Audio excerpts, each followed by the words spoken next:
Vemos en esta diapositiva las referencias que se pueden realizar. Encontramos nosotros que en un determinado territorio existe la persona, la familia, su comunidad que vive en un determinado entorno. Aquí, estas personas a través del primer nivel de atención, a través de los establecimientos de salud de primer nivel de atención, pues se puede realizar, como hemos visto, el triaje, y ahí se define si el paciente requiere o no hospitalización. Si va a requerir hospitalización, se procede a hacer la referencia en el sistema informático de REFCON a un establecimiento de mayor complejidad, pues en segundo o tercer nivel. Asimismo, esta IPRES de mayor complejidad pues hace la contrarreferencia cuando el paciente es dado de alta, principalmente para que pueda realizar el seguimiento clínico, y ahí es donde coordinan con establecimientos de menor nivel de complejidad, de primer nivel. Si el paciente no requiere hospitalización, pues va a recibir el tratamiento ambulatorio, puede realizar aislamiento domiciliario, ya sea en los centros de aislamiento temporal y seguimiento comunitario, como vemos ahí. Hemos visto también que un canal de atención es a través de los call centers, de los números que establecen las DIRIS y las DIRESAS, y esto a través de la programación con los equipos de intervención integral, pues realizan el seguimiento clínico presencial y el seguimiento clínico a distancia. En este caso, ese seguimiento clínico a distancia pues, generalmente se realiza cada 24 horas, donde ellos identifican los signos y síntomas y hacen el seguimiento del paciente. Ahí puede darse que durante este seguimiento clínico puedan detectar algunos signos de alarma, como son la sensación de falta de aire, la desorientación, bueno, la cianosis, la coloración azul de los labios, la fiebre por mayor de 38 grados, y todos estos signos nos hacen determinar que el paciente va a requerir eh, que se le haga un seguimiento presencial y se coordina el seguimiento presencial de acuerdo a la gravedad del paciente y va, como vemos acá, al punto 1 del seguimiento presencial. Si no, se sigue realizando el seguimiento telefónico hasta que culmine, hasta los 14 días, ¿no? Y se dé el alta al paciente. El seguimiento presencial es el seguimiento donde se realiza generalmente cada 72 horas, se le hace la visita al paciente. Si es que la condición clínica del paciente requiere que sea menos, se puede hacer menos, o sea, cada 48 horas, por ejemplo, se hace la visita. En esta visita principalmente a pacientes leves, pero con factores de riesgo, o que la condición del paciente determine que se realice el seguimiento presencial. Luego, hospitalización. Efectivamente, también acá se puede determinar si es que el paciente requiere hospitalización. Si requiere hospitalización, ya vemos que se hace a través de la referencia, a través del sistema RESPON, y si no, se culmina el seguimiento hasta los 14 días. Otra forma acá de traslado de pacientes a través del SAMU, que el SAMU puede determinar también si es que, porque las llamadas a través del 106, el SAMU coordina y si es que ve que existen síntomas graves, va y hace la visita y puede determinar a través de si es que requiere o no hospitalización. Si va a requerir hospitalización, pues realiza el transporte asistido de emergencia, así que presenta estos signos graves. Y ahí es donde, en ese transporte asistido, pues lleva al paciente, dependiendo de la gravedad, ¿no? Y generalmente van al establecimiento de mayor nivel de complejidad. Si es que no requiere hospitalización, pues termina ahí la visita y se le da la orientación al paciente correspondiente. Gracias. Gracias. Bien, muchísimas gracias. Felicitaciones, doctor Luis Martínez, coordinador macrorregional, parte del equipo técnico de la Dirección General de Operaciones en Salud del Ministerio de Salud. Agradecemos a todos los participantes que nos están enviando las preguntas a través del chat, tanto de la plataforma de Zoom, que ya llevamos mil participantes. Si no pueden ingresar, pueden hacerlo a través del canal de YouTube Telesalud Minsa. Bien, a continuación, la participación del doctor Mario Izquierdo, parte del equipo técnico de la Dirección General de Intervenciones Estratégicas en Salud Pública del Ministerio de Salud. Doctor Mario Izquierdo, es un honor tenerlo con nosotros. Bienvenido. Adelante.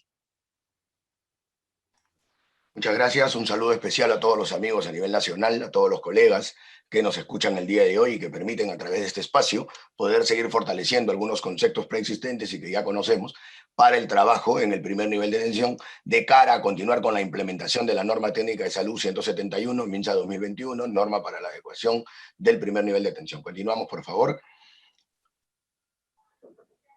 Lo que vamos a ir viendo un poco es la atención de ir a COVID y no COVID en los denominados triajes diferenciados que se han venido estableciendo en los diferentes establecimientos del primer nivel de atención y que lo que busca a través de esta norma es fortalecer este trabajo de flujo continuo, buscando, como ya lo señalaba el doctor Carboni al inicio, la articulación de todas las partes, ya que si bien los establecimientos en un circuito de ir a COVID parte de un triaje diferenciado, tiene que trabajar obviamente de la mano con la notificación del sistema de vigilancia, como podemos verlo aquí en la gráfica de la mano izquierda, en la parte superior, como también la clasificación de gravedad que a través del triaje permite justamente la posibilidad de aislamientos o seguimientos según sea el caso, y la capacidad de articular a través de el sistema de ambulancias, la referencia y transporte oportuno del paciente si demandara ser hospitalizado, según su condición, obviamente, en la clasificación que se hace en el triaje.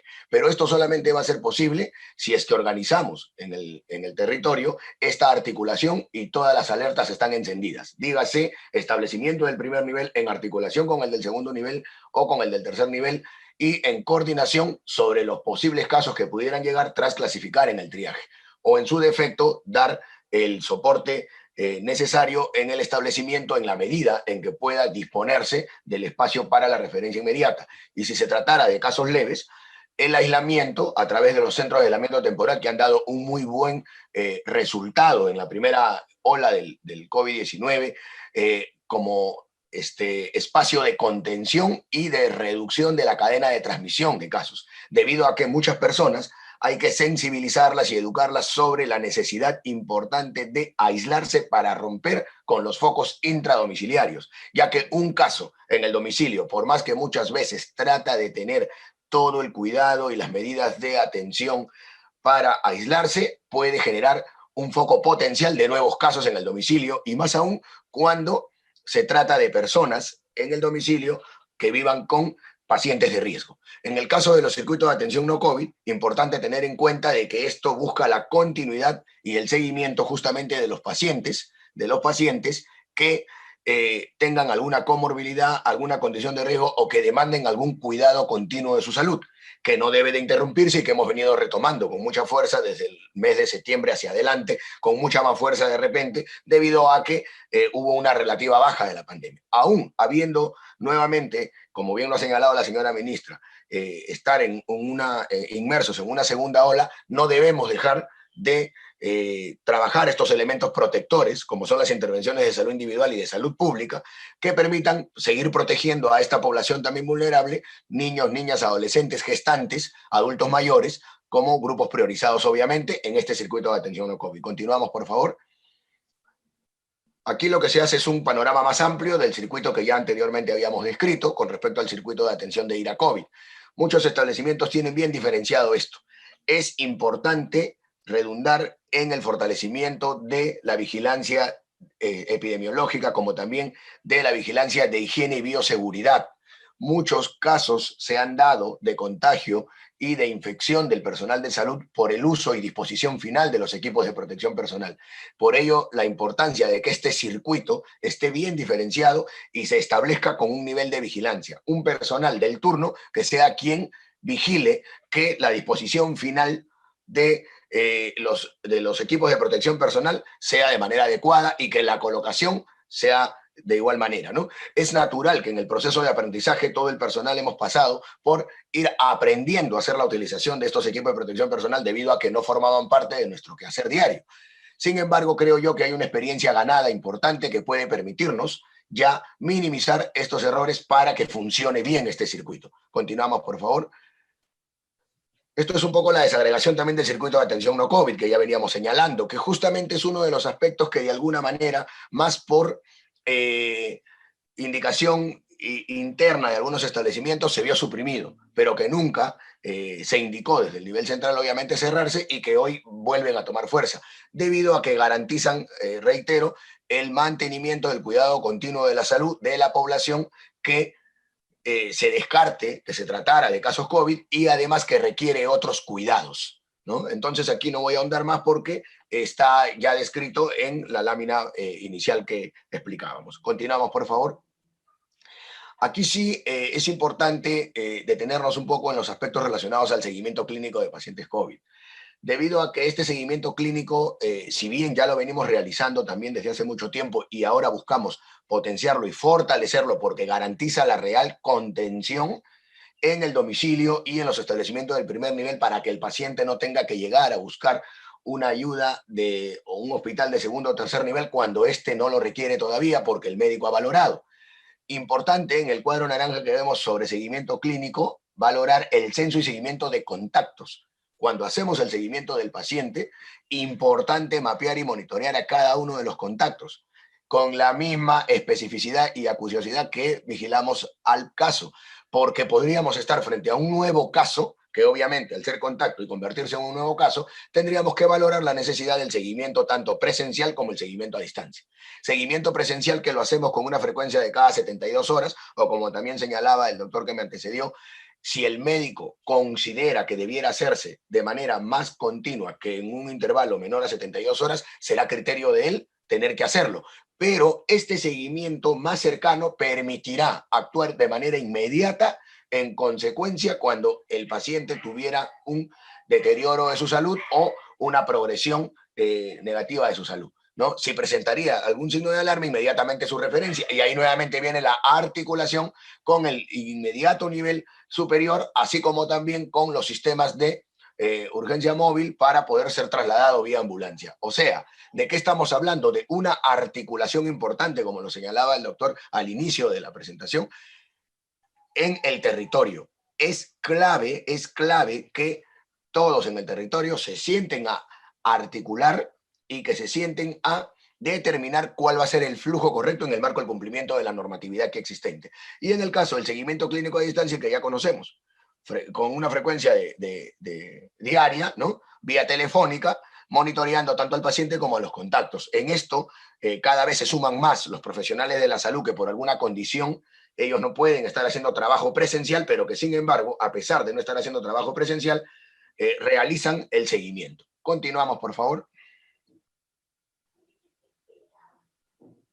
Y este aspecto que es sumamente clave para la entrega de medicamentos a los pacientes COVID, después de la captación y el registro de la receta médica, los equipos de intervención integral, que son los equipos que conocemos, que hoy por hoy prácticamente fusiona al equipo de seguimiento clínico con el equipo de respuesta rápida, debido a que antes hacíamos una prueba y esperaba la persona o la familia por una evaluación posterior. Ahora no, ahora este equipo realiza la intervención integral y deja tratamiento. De no poder entregar en ese momento de la visita el medicamento porque pudiera el equipo, tras un recorrido, haberse quedado de repente desabastecido, deja receta, el cual se registra, y este registro en el SICOVID permite que al paciente puedan entregarle. A nivel de Lima Metropolitana se ha venido viendo a través de escenarios, pero a nivel de las regiones, a nivel de direzas, jerezas y redes. Hoy, en el marco del cumplimiento de esta norma 171, establece de oficio la necesidad y la posibilidad de la entrega de estos medicamentos tras haber registrado en el SICOVID la receta por parte del personal de salud. Para nosotros es muy alentador encontrar que muchos pacientes vienen recibiendo medicamentos tras las recetas que les han dejado los médicos que los atienden. Esto reduce el traslado del paciente al establecimiento, lo cual genera diseminación, obviamente, de la infección, y además que el paciente pues ahorre esfuerzo y energía debido a que por la misma condición de salud deba de estar en aislamiento y descanso, ¿no? Todo esto va hacia una gestión de la información donde se consolida las recetas recogidas por el operador, se generan las PECOSAS que se cargan obviamente a las DIRIS, direzas, jerezas, porque obviamente hay un control normal que hacer de todos los medicamentos para el descargo a farmacia y finalmente pues termina el proceso de la entrega del medicamento. Sin más, yo quiero darle paso a Luis Ordóñez del CDC, quien va a continuar con la siguiente parte de la exposición. Muchas gracias. Muchísimas gracias. Felicitaciones, doctor Mario Izquierdo, parte del equipo técnico de la Dirección General de Intervenciones Estratégicas en Salud Pública del Ministerio de Salud. Agradecemos a todos los participantes por sus preguntas. A continuación, damos el pase al licenciado Luis Ordóñez, parte del equipo técnico de CDC, de la Dirección General de Epidemiología. Licenciado Luis Ordóñez, es un honor tenerlo con nosotros. Bienvenido. Adelante. Sí, buenos días a todos. Reciban el cordial saludo de nuestro director general, el doctor Luis Rodríguez, del Centro Nacional de Epidemiología, que vamos a presentar la parte de la adecuación de lo que estamos haciendo en la norma técnica 161 con respecto a la vigilancia epidemiológica, que es el componente principal de la investigación epidemiológica de que tenemos que hacer. En este caso, sabemos que lo importante con respecto al controlar, la prevención y control de la epidemia actualmente es la vigilancia, ¿no? Actualmente en esta que se ha emitido la norma técnica, la 122 de la vigilancia epidemiológica, esta norma está alineada a la estrategia de controlar la transmisión, mediante 3 puntos básicos que tenemos que tener en cuenta. Primero, la identificación, detección y aislamiento temprano de casos, que es importante para poder controlar la transmisión en ese ámbito que se está presentando la epidemia. El segundo es el censo, seguimiento y cuarentena y contactos directos. Esto es muy importante también para poder limitar la transmisión de la enfermedad en la comunidad, ¿no? Con respecto a la cuarentena y los contactos directos de estos casos que estamos captando, ya sea caso sospechoso, caso probable o caso confirmado. Esta cuarentena debe ser obligatoria, ¿no? Sin tener en cuenta el resultado del laboratorio que se tenga de estos contactos directos. Por eso es que tenemos que tener en cuenta este punto. Y el tercero es la atención temprana, ¿no? El seguimiento clínico para evitar los casos graves y defunciones. Siempre todos estos puntos tenemos que priorizar a la población de alto riesgo según lo que hayamos definido. En todo caso, la notificación de todo caso sospechoso, ¿sí? Es decir, aquel caso que cumple, que tiene síntomas clínicos, que tengan, ¿no? Por ejemplo, tos, dolor de garganta, fiebre, malestar general, no cualquiera de eso lo que está definido en la directiva sanitaria, tenemos que notificarlo de manera inmediata. Y esto se notifica a través del NotiWeb. La siguiente, por favor. Entonces, como hemos dicho, ¿no? Notificar todo caso que cumple con la definición de caso, ya sea sospechoso, probable o confirmado, según lo que está normado en la directiva sanitaria 122. No, si el caso es captado en la comunidad a través de los equipos de intervención integral, ¿no? Estos casos deben ser asignados a la IPRES de la jurisdicción correspondiente para que se realice la notificación. Al momento de realizar la notificación, no solamente es notificar, sino también después hacer el seguimiento, el censo de contactos, hacer toda la investigación epidemiológica que se tiene con ese caso para poder determinar el lugar por la infección. La siguiente. Por ende, la investigación epidemiológica se debe realizar dentro de las 24 horas de conocido el caso sospechoso. ¿Ya? Esta investigación se va a realizar mediante, primero, el llenado de la ficha de investigación clínica epidemiológica, con su correspondiente notificación, como hemos visto en las láminas anteriores. La segunda parte de la investigación es el censo y seguimiento de los contactos directos que tiene este caso que estamos captando. Cuando hablamos de los contactos, nos enfocamos principalmente en los contactos intradomiciliarios, pero también tenemos que tener en cuenta los contactos laborales, los contactos sociales, para poder limitar la transmisión de la enfermedad en la comunidad. Y tercero, tenemos la construcción de la cadena de transmisión. Esto es importante para poder identificar, en primer lugar, el lugar probable de infección, o sea, dónde esos casos se están infectando actualmente, cuál es el posible centro de la epidemia que estamos teniendo, identificar los contactos, como hemos dicho, para poder identificar los posibles casos secundarios que se puedan presentar en la comunidad. Esta investigación epidemiológica es realizada por el equipo de intervención integral, ya sea en la IPRES correspondiente donde se encuentran los casos y en la comunidad, ¿no? Que es importante para poder limitar la transmisión de la enfermedad en la comunidad. Nosotros en el Centro Nacional de Epidemiología realizamos diariamente el análisis de la situación, ¿no? Con toda esta información que la Red Nacional de Epidemiología comparte con nosotros a través de la notificación inmediata de los casos que se está teniendo para poder realizar el análisis de la situación actualmente y poder medir las intervenciones que se van realizando en la comunidad. Bien, muchas gracias. Muchísimas gracias. Felicitaciones, licenciado Luis Ordóñez, parte del equipo técnico de CDC, de la Dirección General de Epidemiología. A continuación, damos el pase a la doctora Cecilia López Artica, parte del equipo técnico de la Dirección General de Telesalud referencias y urgencias del equipo técnico de Dirección de Telemedicina. Doctora Cecilia López, es un honor tenerla con nosotros. Bienvenida. Adelante. Muchas gracias, doctor Ortega. Muchas gracias a todos los participantes. Reciban el saludo de la directora general, doctora Liliana Ma Cárdenas, y de la directora ejecutiva, doctora América Chan, quien tiene el placer de compartir, y en este caso, mi participación con respecto a la prestación de telesalud. Bien, por favor, la siguiente. Vamos a consensuar, digamos, todo lo recopilado de todas las exposiciones que bien han tenido compartir los colegas previamente. En ese contexto podemos nosotros describir que es la única lámina que compartimos, pero hemos tratado de poder puntualizar ideas claves o palabras claves que nos ayuden a completar, digamos, o a redondear todo el trabajo que se ha hecho alineándonos y consensuando para poder fortalecer el primer nivel de atención con 5 direcciones que han trabajado arduamente para poder llegar a este resultado.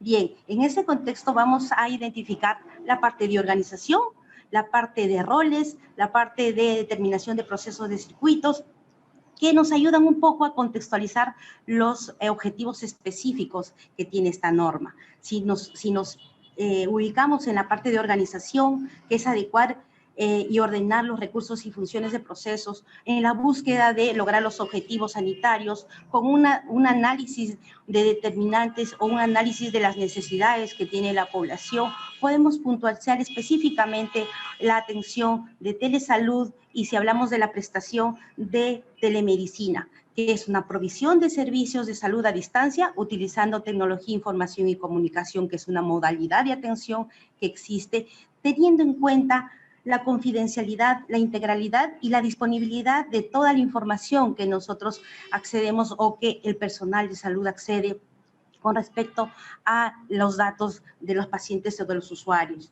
En ese entendido, también tenemos que puntualizar el desarrollo de las modalidades que transversalmente se trabajan: promoción, prevención, recuperación, rehabilitación y cuidados paliativos, que cada uno de ellos cumple o acciona actividades en el contexto de podernos acercar, en el contexto de desarrollar el objetivo que la política nacional multisectorial, digamos, resalta, que es asegurar el acceso a los servicios de salud.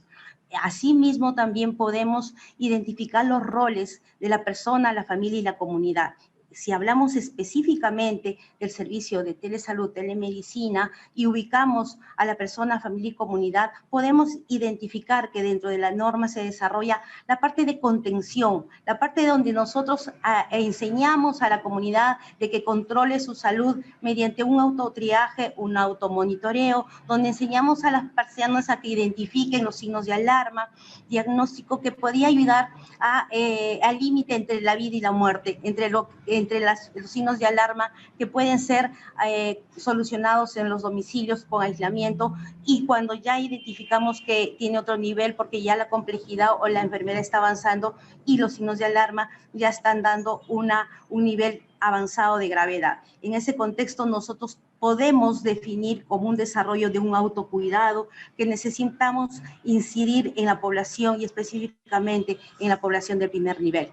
Y con el último, o la parte del desarrollo del objetivo estratégico, determinar los procesos de los circuitos, tanto la atención con pacientes identificados con COVID como los no COVID, igual se identifican y se adecúan las carteras de servicio, y específicamente si hablamos de telesalud, ubicados para poder brindar el servicio disminuyendo los riesgos de atención. De esta manera nos contactamos también con el equipo de intervención integral, de tal manera que por vía telefónica o por vía que se conecta para hacer la atención por un telemonitoreo, identificamos las condiciones del paciente y nos conectamos o nos comunicamos con los equipos de intervención para que hagan un seguimiento presencial específico. Si nosotros transversalmente podemos identificar, ubicamos el servicio de telemonitoreo específicamente, pero también reforcemos las atenciones que existen como parte de telemedicina, que son la teleconsulta, la teleinterconsulta y la teleorientación, que nos van a ayudar a desarrollar ese triaje a distancia, esa prestación de salud, acercando el acceso a los servicios especializados, y en el contexto de terminar el proceso de atención, si el paciente lo requiere, dar una prescripción médica o expendio de medicamentos. No olvidemos las responsabilidades tanto de los IPRES como de los equipos de intervención integral.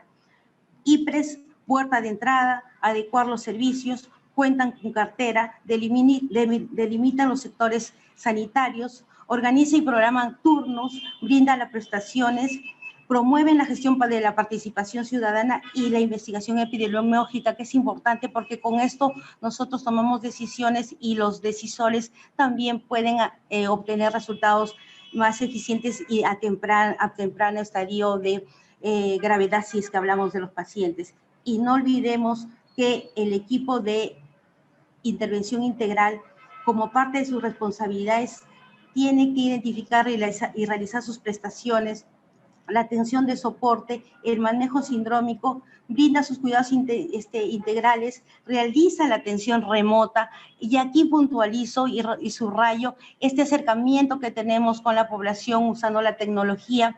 Se nos dificulta todavía mucho en el primer nivel, pero cada vez se está incorporando y abriendo los caminos y los puentes que nos ayudan a tener una comunicación y en cara a la presencia del Estado, tener una atención oportuna y de calidad, que es lo que al final va a dar como resultado esa atención temprana, que es lo que queremos en el primer nivel. Y por último, prescribir los medicamentos como parte de las responsabilidades de estos equipos, tanto del establecimiento o de las IPRES como de los equipos de atención, de atención integral, que de algún modo nos ayuda a acercarnos más a la población. Muchísimas gracias por su atención y esto es lo que hemos compartido en la lámina de la prestación de telesalud.